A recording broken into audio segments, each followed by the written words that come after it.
പൊങ്കാലയ്ക്ക് പ്രേക്ഷകരും അതേപോലെ ജനങ്ങളെ നോക്കി കാണുന്ന ഒരാളാണ് അനുമോൾ അല്ലേ? അപ്പോൾ ഈ വർഷത്തെ പൊങ്കാല എങ്ങനെ ഉണ്ടായിരുന്നു? നന്നായിരുന്നു.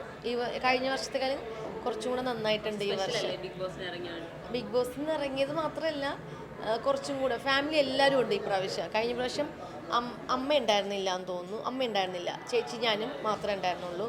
ഇപ്രാവശ്യം എല്ലാവരും ഉണ്ട്. അമ്മ, ചേച്ചി, കസിൻസ് എല്ലാവരും ഉണ്ട്. ചേട്ടനും കുഞ്ചും എല്ലാവരും ഉണ്ട്. അച്ഛൻ്റെ കുറവ് മാത്രമേ ഉള്ളൂ, അച്ഛന് വരാൻ പറ്റിയില്ല. അപ്പോൾ എല്ലാവരും ഉണ്ട്. എല്ലാ പ്രാവശ്യവും നമ്മളൊരു ആഗ്രഹ സബലീകരണം പോലെ ആണോ ആറ്റുക? അതെ, എല്ലാ വർഷവും മനസ്സിൽ ഒരു ആഗ്രഹം കണ്ടിട്ടാണ് എല്ലാവരും, ഞാൻ മാത്രമല്ല, പൊങ്കാലിടുന്ന എല്ലാവരും ആഗ്രഹം മനസ്സിൽ കണ്ടിട്ടാണ് പൊങ്കാലിടുന്നത്. അതുപോലെ ഇപ്രാവശ്യവും മനസ്സിലൊരാഗ്രഹം കണ്ടിട്ടാണ് പൊങ്കാലിടുന്നത്. എങ്ങനെയുണ്ട് വർക്കൊക്കെ? നന്നായിട്ട് പോകുന്നു വർക്കൊക്കെ. വർക്കെന്ന് പറയുമ്പോൾ ഒന്നും ജോയിൻ ചെയ്തില്ല. ഏഷ്യനിൽ പുതിയൊരു പ്രോഗ്രാം വരാൻ പോകുന്നു, അത് മാത്രമേ ഞാൻ ഇപ്പോൾ ജോയിൻ ചെയ്തിട്ടുള്ളൂ. വേറൊന്നും ജോയിൻ ചെയ്തില്ല. അതെ അതെ അതെ. പുതിയൊരു പ്രോജക്റ്റ് ആയാലും പലരും കുറെ അലിഗേഷൻസ് അല്ലെങ്കിൽ ഫേക്ക് ന്യൂസ് അല്ലെങ്കിൽ അനുമോളെ വെച്ചിട്ട് ഓരോ ന്യൂസ് ഇറക്കുന്നുണ്ടല്ലേ? അലിഗേഷൻസ് ഒരുപാട് ഇറക്കുന്നുണ്ട്. അതിനെയൊക്കെ എങ്ങനെ മൈൻഡ് ചെയ്യുന്നില്ല. എന്തിനാ അതിൻ്റെയൊക്കെ പുറകെ പോയി കഴിഞ്ഞാൽ അതിൻ്റെ സമയം വരുള്ളൂ. നമ്മൾ അതിൻ്റെ പുറകെ പോയി നമ്മളെ വിലപ്പെട്ട സമയം വെറുതെ നഷ്ടപ്പെടുത്തുകയാണ്. നമുക്കിപ്പോൾ ഉള്ള സമയം നമ്മൾ നോക്കി, നമ്മുടെ ഫ്യൂച്ചർ കാര്യങ്ങൾ നോക്കി, നമ്മുടെ ഇനി അങ്ങോട്ടുള്ളത് ഇനി എന്തൊക്കെ നമുക്ക് ലൈഫിൽ ചെയ്യാൻ പറ്റും എന്നൊക്കെ നോക്കിക്കണ്ട് നമ്മളെ കാര്യം നോക്കി പോവുക. ഈ അലിഗേഷൻസ് ഒക്കെ ഇറക്കുന്ന ആൾക്കാരെ നോക്കിയിരുന്നു കഴിഞ്ഞാൽ അതിൻ്റെ പുറകെ പോയി വെറുതെ സമയം കളയണം. അതുകൊണ്ട് എനിക്ക് അതിനോടൊന്നും താല്പര്യമില്ല. ബിഗ് ബോസിൽ ഇറങ്ങിയതിന് ശേഷം പഴയ അനുഭവങ്ങളുടെ ചിന്താഗതിയോ അല്ലെങ്കിൽ മോറലോ അങ്ങനെ എന്തെങ്കിലും ബിഗ് ബോസിൽ നിന്ന് ഇറങ്ങിയതിന് ശേഷം നമ്മുടെ ചിന്താഗതിക്കോ അല്ലെങ്കിൽ ആൾക്കാരെ കാണുന്ന രീതിയിലോ എന്തെങ്കിലും മാറ്റം? ബിഗ് ബോസിൽ നിന്ന് ഇറങ്ങിയതും ബിഗ് ബോസിൽ വെച്ച് മാത്രമല്ല, ബിഗ് ബോസിന് മുന്നേയും കുറേ അനുഭവങ്ങൾ എനിക്ക് ഉണ്ടായിട്ടുണ്ട് എൻ്റെ ലൈഫിൽ. അപ്പോൾ അതും ബിഗ് ബോസിൽ വെച്ചുള്ളത് കൂടെ രണ്ടും കൂടെ നോക്കുമ്പോൾ ആളുകളെ, പ്രത്യേകിച്ച് നമ്മളെ മനുഷ്യരെ ട്രസ്റ്റ് ചെയ്യുന്ന കാര്യത്തിൽ ഞാൻ നന്നായിട്ട് പഠിച്ചു. എനിക്ക് നല്ല രീതിക്ക് ഞാൻ പഠിച്ചൊരു കാര്യമാണ്.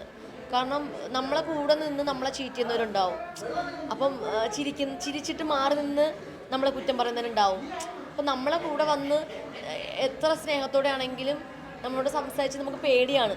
ഇപ്പം ഞാൻ എല്ലാവരും വിശ്വസിക്കുന്ന ഒരു കൂട്ടത്തിലാണ്. ഒരുപാടുണ്ട്. അത് ബിഗ് ബോസ് മാത്രമല്ല, ബിഗ് ബോസിന് മുന്നേ അങ്ങനെ ഉണ്ടായിട്ടുണ്ട്. അപ്പോൾ ഇപ്പം എനിക്ക് ആ ഒരു ട്രസ്റ്റ് ഇഷ്യൂസ് എനിക്കുണ്ട് നന്നായിട്ട്.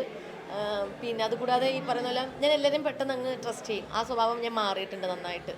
പിന്നെ ആൾക്കാരെ നന്നായിട്ട് മനസ്സിലാക്കാനൊക്കെ ഞാൻ പഠിച്ചു.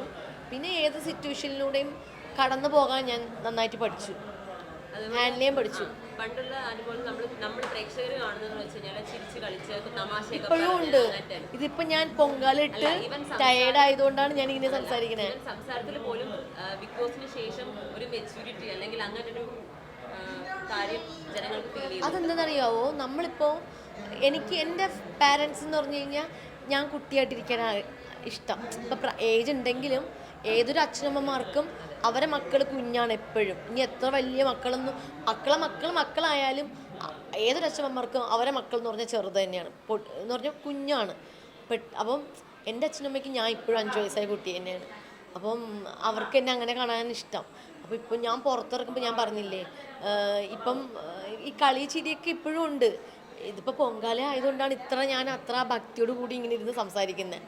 അല്ലെങ്കിൽ ഇപ്പം പൊങ്കാലൊന്നും ഇല്ലാതെ ഒരു സെലിബ്രേഷനോ കാര്യങ്ങളോ എന്തെങ്കിലും ആയിരുന്നെങ്കിൽ ഞാൻ ചിരിച്ച് കളിച്ച് ഫണ്ണായിട്ട് സംസാരിച്ചേനെ. അപ്പം പൊങ്കാലയ്ക്ക് പ്രാർത്ഥിച്ച കാര്യങ്ങളും എല്ലാ ഐശ്വര്യങ്ങളും ഉണ്ടാവട്ടെ. എല്ലാം എൻ്റെ മാത്രമല്ല, ഇവിടെ പൊങ്കാലിടാൻ വേണ്ടി വന്നിട്ടുള്ള പല ജില്ലകൾ, ട്രിവാൻഡ്രം മുതൽ ഈ കാസർഗോഡ് വരെയുള്ള ജില്ലകളിലുള്ള ആൾക്കാരുണ്ട്. ബാംഗ്ലൂരിൽ നിന്ന് വരുന്നുണ്ട്, എബ്രോഡിൽ നിന്ന് വരുന്നവരുണ്ട്. പല സ്ഥലങ്ങളിൽ നിന്ന് വരുന്ന ആൾക്കാരാണ് പൊങ്കാലിടുന്നത്. അതും ഒരു ദിവസമല്ല, ഒരാഴ്ചത്തേക്ക്, ഒരു മാസം മുന്നേ വന്ന് സ്റ്റേ ചെയ്യുന്ന ആൾക്കാരുണ്ട്. അപ്പോൾ അതൊക്കെ അത്ര ആഗ്രഹത്തോടു കൂടിയും അത്ര ഭക്തിയോടു കൂടിയും അത്ര വ്രതമൊക്കെ എടുത്ത് അത്ര ശുദ്ധിയോടു കൂടി വന്ന് പൊങ്കാലിടുന്ന ആൾക്കാരാണ്. അപ്പോൾ അവരുടെയൊക്കെ ആഗ്രഹങ്ങൾ സാധിച്ചു കൊടുക്കട്ടെ, നല്ലതാണെങ്കിൽ നല്ലത് സാധിച്ചു കൊടുക്കട്ടെ എന്ന് ഞാൻ പ്രാർത്ഥിക്കുകയാണ്. എല്ലാവരുടെ ആഗ്രഹങ്ങൾ. നമുക്കറിയാൻ സ്ഥിരമായി പൊങ്കാലയിടുന്ന ആളാണ്. ഈ വട്ടം ഇടാൻ പറ്റുമെന്ന് വിചാരിച്ചാണോ? ഹെൽത്ത് വൈസ് ഓക്കെ ആയിരുന്നില്ലല്ലോ? കുറച്ച് ബുദ്ധിമുട്ടായിരുന്നു, പക്ഷേ അതാണ് ഒരു നിയോഗമാണല്ലോ. അപ്പോൾ മനസ്സുകൊണ്ട് ഇങ്ങനെ ആഗ്രഹിച്ചിരുന്നു എല്ലാം ശരിയാകുകയാണെങ്കിൽ ഉറപ്പായിട്ടും വരണം എന്നുണ്ടായിരുന്നു. തീർച്ചയായിട്ടും അമ്മ അനുഗ്രഹിച്ചു. അല്ല, അമ്മയുണ്ട്, എൻ്റെ ഫ്ലാറ്റിൽ നിന്ന് ചേച്ചിമാരും അവരുടെ അമ്മമാരും ഒക്കെ ഉണ്ട്. അപ്പോൾ ഞങ്ങളൊരു 6 പേരായിട്ടാണ് ഇത്തവണയും വന്നത്. എത്ര വർഷമായിട്ട് ചേച്ചി പൊങ്കാലയിടുന്നത്? ഞാനിവിടെ 3 വർഷമായി. അമ്മയാണ് സ്ഥിരമായിട്ടിടുന്നത്. ഞാൻ 3 വർഷമേ ആയുള്ളൂ. പോയായിരുന്നോ? പോയായിരുന്നു, അമ്പലത്തിൽ പോയി തൊഴുതു. തലേദിവസം പോയി, ഇന്നലെ പോയായിരുന്നു. ഷൂട്ടിങ്ങിനിടയ്ക്ക് വന്നതാണോ? അല്ലല്ല, ഇത് കഴിഞ്ഞിട്ട് ഷെഡ്യൂൾ തുടങ്ങത്തുള്ളൂ. എല്ലാവരും ഇതിനു വേണ്ടി ഷൂട്ടിങ് പോസ്റ്റ്പോൺ ചെയ്ത് വെച്ചിരിക്കുകയാണ്. ആരോഗ്യം എങ്ങനെയുണ്ട്? ഇപ്പം ബെറ്ററായി.